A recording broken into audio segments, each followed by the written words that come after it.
Okay, so let's unpack this. We've been handed a stack of sources here, Yeah. and they all zero in on one really iconic and maybe subtly complex pedal. Oh, yeah. We are doing a deep dive on the BOSS FDR1, the Fender 65 Deluxe Reverb pedal. And this isn't just about a circuit, it's about putting an entire amp, an amp that defines whole genres of music, into one little box.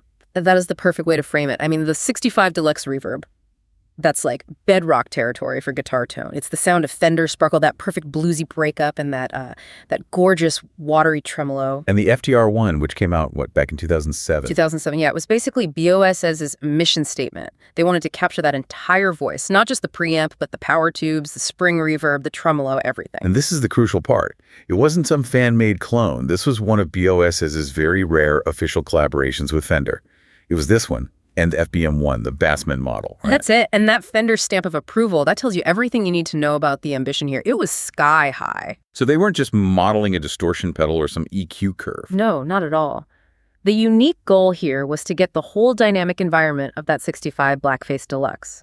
That means nailing how the EQ interacts with the volume, the feel of the tube starting to saturate, and building in those classic effects. The mission was a full-on amp simulation, not just an effect. So the big takeaway for you, right from the start, is to think of the FDR1 as a complete portable tone platform. Yeah. A whole deluxe reverb that fits on your pedal board, giving you that chimey, glassy, scooped clean sound no matter where you plug in. Yeah, but that's the big question, isn't it? How on earth did they cram a whole tube amp into a little metal box? Exactly. It's really the magic of, well, early digital modeling meeting really practical pedal design. The architecture is a hybrid system. Okay.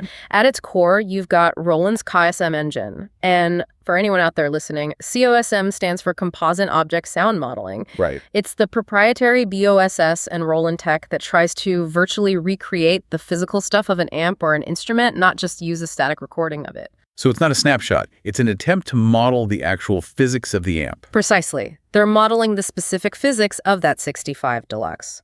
That means simulating the passive blackface tone stack the way 6v6 power tubes behave when you push them. And the interaction between the tubes and the speaker itself. All of it. All those complex feedback loops that make a vintage amp feel alive. Let's hone in on those technical bits for a second, because that's what really defines the sound.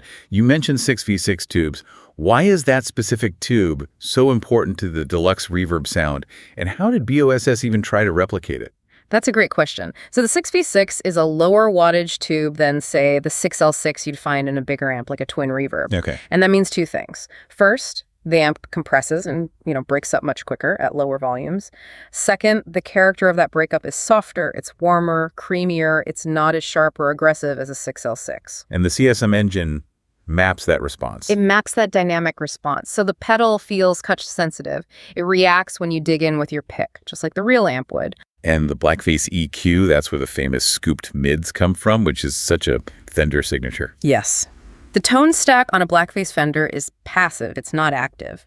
So when you set the bass and treble controls to noon, the mid frequencies are already sort of dipped out. Which gives it that clarity. It gives it that immediate bell-like quality, that incredible note separation.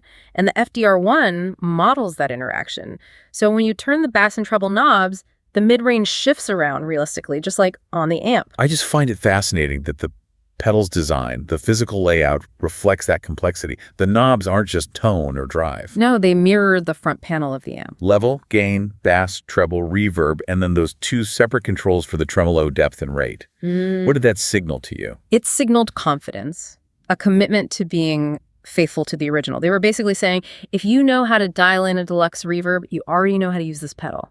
It makes the whole experience feel seamless, and it really hammers home that this thing is a preamp, not just another dirt box. So if we just focus on the tone itself, the sound, what are those key characteristics that people are looking for when they want that blackface sound? It's all about that shimmering attack. You get this chimey, almost crystalline top end, these tight and controlled lows, and then that famous scooped mid-range that just lets every note ring out so clearly. And the feel. When you play soft, it's just pristine and sparkling, but when you dig in, that 6v6 emulation starts to work and you get this sweet, glassy breakup that just feels so responsive under your fingers.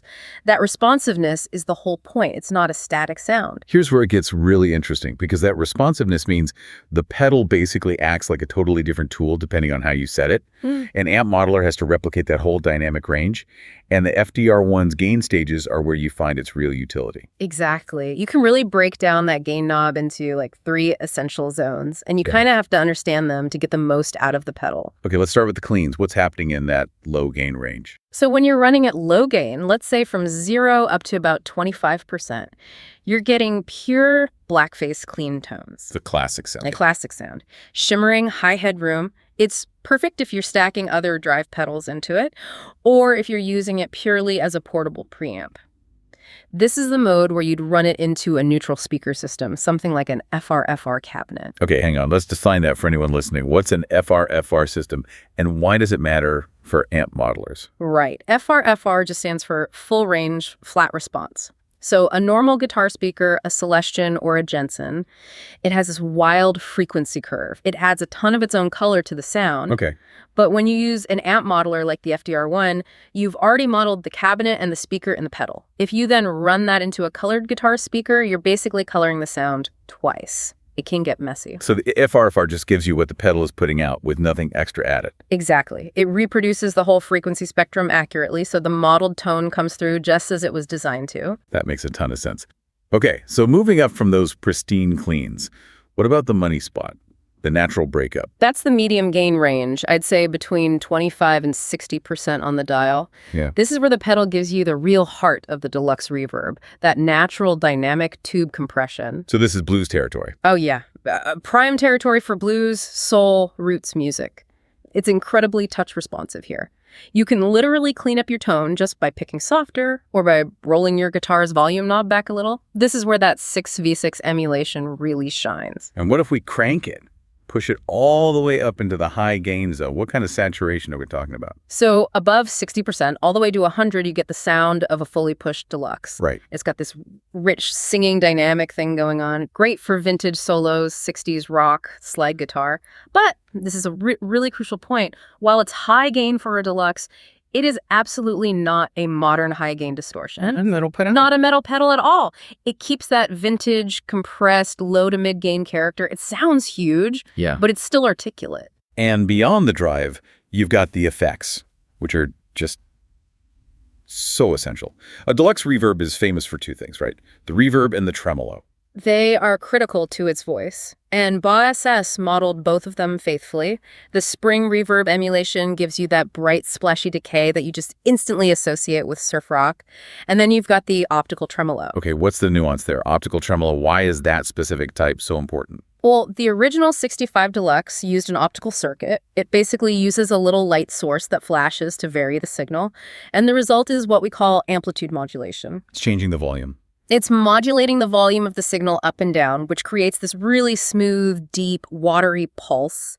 Some other old amps use pitch modulation, which is more of a vibrato, but the FDR1 correctly models that classic volume pulse. It's warm, it's lush, and it's a huge reason why this sound is a core voice for like ambient and worship guitar today. So that brings us to the practical side of things. For someone listening, where does this pedal actually earn its spot on their pedal board? I mean, its versatility is its biggest strength. First, like we said, it's a killer portable preamp for direct recording or for silent practice with headphones into an FR/FR system. And for live use. It's arguably the fastest way to turn any clean, kind of neutral amp into a believable Deluxe Reverb.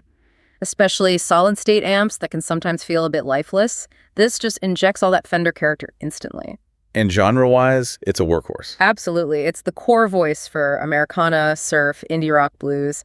And because of that specific mid-scoop, it's actually really popular with harmonica players trying to get that compressed microphone tone. Any technical tips for using it? Yeah, a lot of players find it works best either right at the start of your gain chain to set the whole foundation of your tone, or maybe just after a light compressor. That's a powerful toolkit, but let's, apply that critical lens. The sources all praise it, but we have to talk about the considerations, the potential drawbacks. What did BAW-SS sacrifice, or what challenges does being so faithful to the original actually present? I think the main consideration is its authenticity. How so? Because it's so faithful to a blackface amp, it also shares that amp's quirks. And one of those is that it can be really bright. almost excessively so, especially if you pair it with an already bright guitar or certain digital interfaces.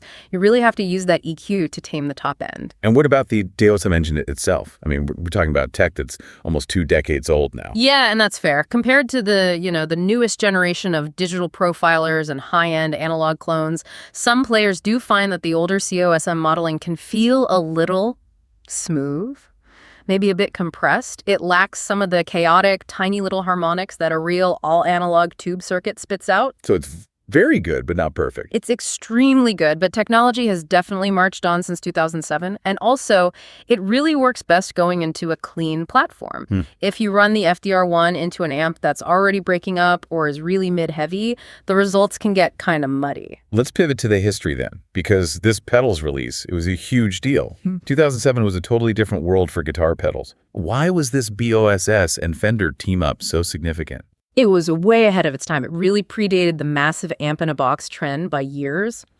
When this came out, most drive pedals were still just simple distortions or overdrives, like a tube screamer. Right. The idea of taking a super complex classic amplifier, digitally modeling all of its parts, the tubes, the effects, everything, and putting that into a standard compact pedal, that was genuinely groundbreaking. So it basically validated the concept that you didn't have to lug the actual amp around to get the sound. Precisely. It was one of the first truly successful and officially endorsed attempts to give gigging musicians the core tone of a vintage amp in a format that was just practical. A Deluxe Reverb is heavy, it's loud, it can be unreliable. The FDR1 was reliable, light, and repeatable. It set the blueprint. It really did. Yeah. It established a blueprint for so many pedals that came after it, whether they were modeling a Marshall or Vox or other Fender amps. It showed the whole industry that players would pay a premium for authenticated, complex amp modeling that they could fit on their pedal board. And that explains why, even though it's discontinued, it's still so sought after today by collectors and certain kinds of musicians. Absolutely. It's this unique snapshot of that collaboration. Collectors love it for the rarity and the specific moment in time it represents. And beyond that, surf guitarists need that specific reverb and tremolo thing. Blues players are still chasing that 6v6 breakup. And anyone who just values the sheer clarity of a blackface circuit sees it as an irreplaceable tool. So what does this all mean? If we boil this whole deep dive down, what is the ultimate takeaway on the BOSS FDR1? I think it's that the FDR1 is so much more than just an overdrive. It's one of the most characterful and musically useful preamps BOSS has ever made. Its success in capturing that vintage Fender clean tone, its expressive feel, and the fact that it was a complete effects package really cemented the whole concept of the accessible amp modeler. And it still holds up. It remains highly, highly regarded by players who want that authentic Fender tone, but also demand the flexibility and, the portability of a pedal board. So given how critical the FDR1 was in proving that the portable amp modeling market could even exist, basically showing that a digital simulation could capture the soul of an amp almost 2 decades ago, how much has the current trend of hyper-realistic amp modeling pedals, with all their massive processing power, been shaped by both the successes and maybe the inherent limitations of this original BOSS and Fender collaboration? That's a great question. That's something for you to think about as you hunt down your next great tone.